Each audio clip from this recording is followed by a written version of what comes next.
I recently posted a video of myself turning 100 Divine into 1 Mirror, using a higher risk craft and gamble, as is necessary when making large amounts of money in a reasonable time frame.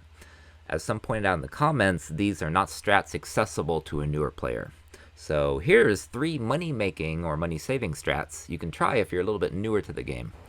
Recommendation 1, haggle with 2 Jin. If you run expeditions, you'll collect black sides to haggle with 2 Jin for an opportunity to build up all kind of non-equipment items. You can get gems, currencies, fossils, basically anything that's not equipment. If you don't like anything he has to offer, exotic coinage is tradable and can re-roll what he has to offer. Recommendation 2, sometimes it's cheaper to make your own items and sometimes it's cheaper to buy them. Generally, of course, the rule of thumb, you want to buy uniques, res capping items, resistance capping, and then I find defense or life scaling, rings, amulets, belts.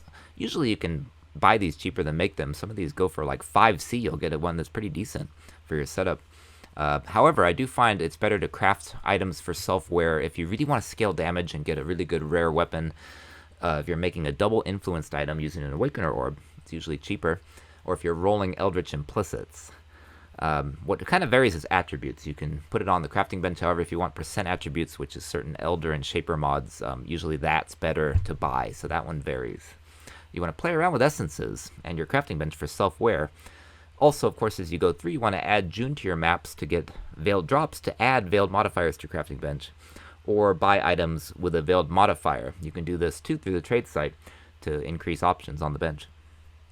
Recommendation 3, explore the heists. As you do missions and upgrade your companions, you'll find the drops pretty lucrative and experience gains surprisingly high for having less enemies killed per zone. Remember on blueprints that you do not want to fill in every single room with rewards, at least at first, because you'll hit alert before you can collect them all. Revealing rooms with Gianna saves you rogue coins, but she only gets reveals when you add her to your contracts. A lot of people don't run heists, so you can make a lot finding replica unique items and the tempering and tailoring orbs, as well as they're extremely valuable but extremely rare if you can find an experimented base type. I took this reference right off the wiki.